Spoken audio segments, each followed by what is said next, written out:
Firstly, loosen and align the locking nuts at both sides, then insert the soft close into the channel in the top rail, leaving approximately 10mm from the top guide. The spring should be furthest away from the top. Fasten the soft close into place by tightening the locking nuts on each end, making sure they engage with the top rail. Mark the groove location from the middle of the soft close unit onto the door and prime the soft close.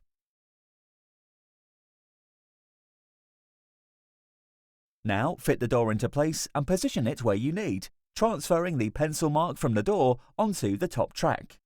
Making sure the door is level, using the adjustment screws at the bottom of the door, measure the distance from the bottom of the top rail to the top of the top track. Using this measurement, subtract 37mm and cut the soft close pin to length.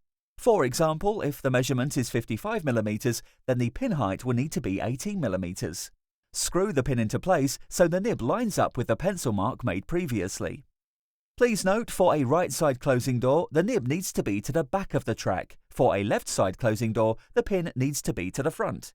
Now test that the soft close engages correctly. If this works, then secure the pin by using the additional screws.